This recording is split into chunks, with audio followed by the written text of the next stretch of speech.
Hoy hablaremos de la decisión que marcó un antes y un después en nuestra salvación. Nuestra salvación se jugaba en el campo de la batalla de la mente de Cristo. Pero gracias a Dios que Él escogió llevar este acto hasta las últimas consecuencias. La reflexión de hoy se titula Heroísmo.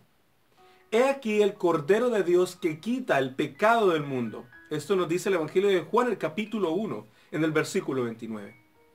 Una noche en el jardín del Getsemaní se cortó la comunicación entre Jesús y su Padre, y entre Jesús y el hombre. Esa misma noche el maestro cesó su cátedra.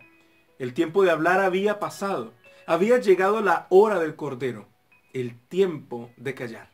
Y el Cordero de Dios que quita el pecado del mundo caminó mansamente hacia la muerte, escoltado por sus enemigos. Se cumplía el dicho del Bautista.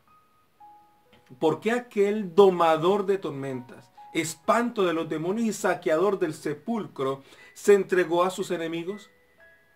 ¿Por qué se comportó como la más indefensa de las criaturas de los rebaños hebreos? Los corderos mueren en silencio. Son mansos, dóciles y leales a sus pastores. Y cuando llega la hora del sacrificio, se someten sin resistencia. Dios los eligió para representar a su Hijo encarnado, quien vino a la tierra con la misión de morir para destruir por medio de la muerte al que tenía el imperio de la muerte.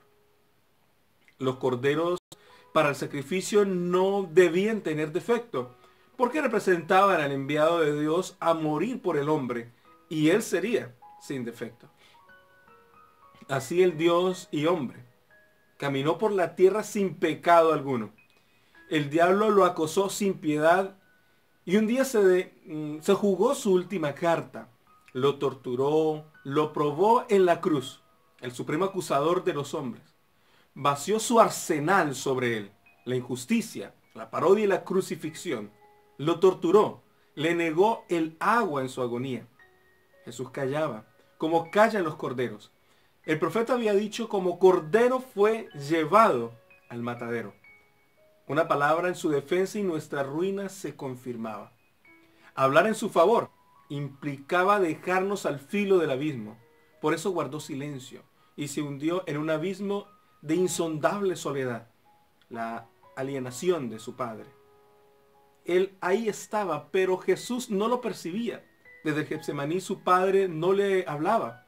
Así debía morir como han de morir los perdidos, sin auxilio divino. Jesús no estaba sufriendo la muerte piadosa que ahora les ocurre a los hombres. No sufría el castigo del pecado porque la paga del pecado es muerte. Y clamando a gran voz, consumado es, entregó el Espíritu a su Padre. El Cordero de Dios había quitado el pecado del mundo.